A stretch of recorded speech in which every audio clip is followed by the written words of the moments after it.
যেখানে ছিল ওখানে? কালকে সন্ধেবেলা মোটামুটি 8টা 5 নাগাদ মুমতাজউদ্দিন শেখ বলে একজন যুবক আমাদের দেওয়ানদিঘি থানায় আসে এবং দেওয়ানদিঘি থানায় এসে জানায় যে ওর আরেকজন বন্ধু শফিকুল ইসলাম আনসারি এর সাথে ওরা একটা গয়নার দোকানে গেছিলো। ওখান থেকে ওরা খেতিয়া গ্রামে ব্যাক করছিল। তো খেতিয়া মিলিকপাড়া যে ক্যানাল সাইড আছে সেখানে রাস্তার উপর কিছু লোক ওদেরকে আটকায় এবং সেখানে ওর যে বন্ধু আছে আনসারি ওকে নামিয়ে নেয় আর ও ওখান থেকে ঊর্ধ্বশ্বাসে বেরিয়ে চলে আসে।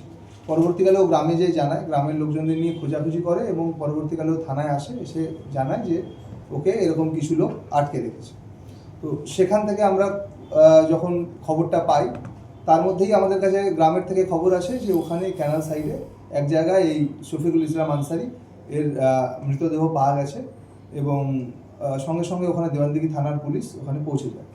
আমরা তদন্ত শুরু করি, আমরা ওখান থেকে বডি রিকভার করি এবং তারপর ওখানকার গ্রামের লোকজনদের জিজ্ঞাসাবাদ করি, যে গয়নার দোকানে ওরা গেছিলো তাদেরকে জিজ্ঞাসাবাদ করি।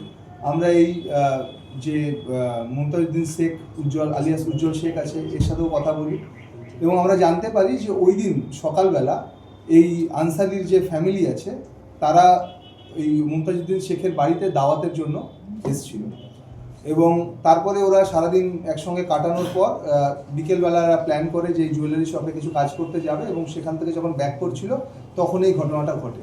আমরা যখন আরও ফার্দার এনকোয়ারি করি এবং দফায় দফায় জেরা শুরু করি তখন এই মুমতাজউদ্দিন শেখের যে মানে ফ্যামিলি আছে বা ওখানে যারা গেছিলো সেখান থেকে আমরা রাজিয়া সুলতানা যে এই মৃতর যে ওয়াইফ আছে তাকেও আমরা নিয়ে আসি, তাকে জিজ্ঞাসাবাদ করি এবং সে জিজ্ঞাসাবাদে বলে যে মুমতাজউদ্দিন শেখ এবং এই রাজিয়া সুলতানার মধ্যে একটা সম্পর্ক কিন্তু গড়ে উঠেছিল, দীর্ঘদিন ধরে এদের মধ্যে সম্পর্ক ছিল।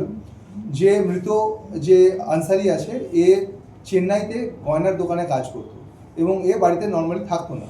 লাস্ট 1 মাস এ বাড়িতে ফিরেছিল এবং 1 মাস ফিরে যাওয়ার পর এর ফিরে যাওয়ার কথা ছিল আবার চেন্নাইতে, কিন্তু সামহাও এরা হঠাৎ করে টিকিট ক্যান্সেল করে এবং ওর ফেরাটা স্থগিত হয়ে যায়। এই সময়ে এই রাজিয়া সুলতানা আর মুমতাজউদ্দিন শেখ এরা কিন্তু মরিয়া হয়ে যায় এবং এরা প্ল্যান করে যে এরা নিজেদের মধ্যে বিয়ে করবে এবং এই যে আনসারি আছে শফিকুল আনসারি একে এদের রাস্তা থেকে সরাতে হবে।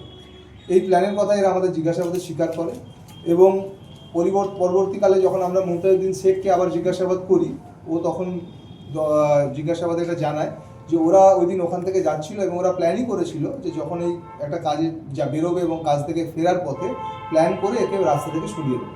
তো এদের মধ্যে একটা রাস্তায় এরা ফাঁকা জায়গা দেখে দাঁড়ায়, এই ক্যানাল সাইডটা একদম খুব ফাঁকা জায়গা রয়েছে, সেখানে এদের মধ্যে কোনো রকম কথা কাটাকাটি বা একটা স্কাফলিং হয় এবং এ কোনোভাবে একে আঘাত করে এবং ওই ক্যানাল সাইডের মধ্যে ও পড়ে যায় এবং বডিটা ওখানে রেখে দেয়।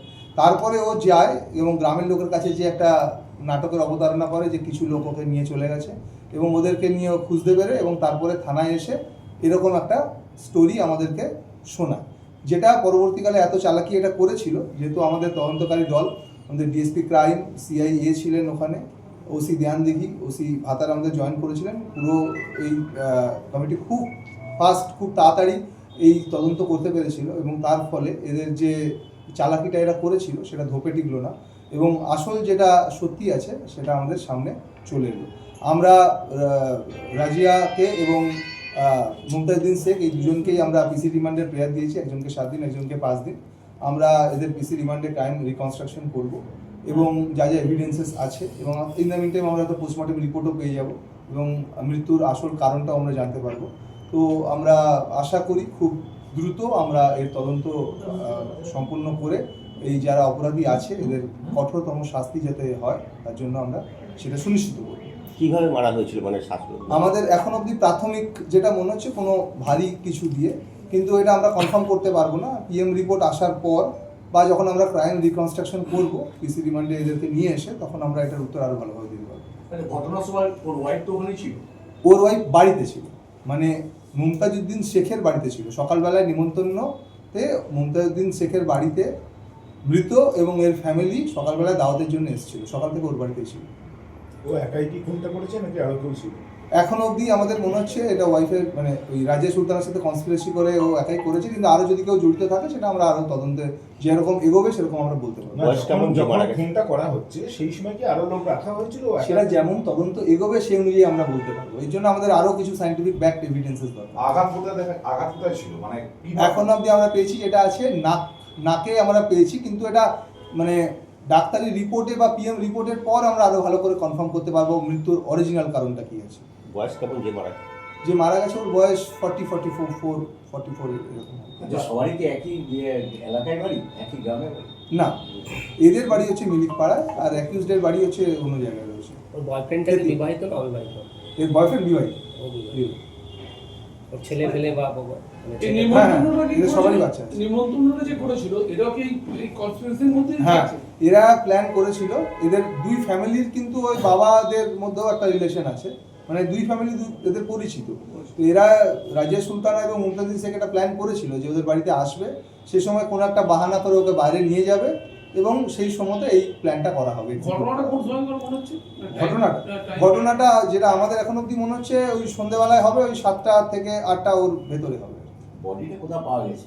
বডিটা ওই ক্যানাল সাইডের মধ্যেই পাওয়া গেছে, জলের সাইডে রাখা ছিল রাস্তায়, মানে চট করে চোখে পড়বে না। আচ্ছা, কি মানে দুজনেই একা এসেছিল, মানে বাইকে এসেছিল নাকি অন্য কোনো? দুজনে বাইকে ছিল, একই বাইক? এ পেছনে ছিল বাইকে, মানে মৃত পেছনে বাইকে ছিল মুমতাজুদ্দিন শেখ।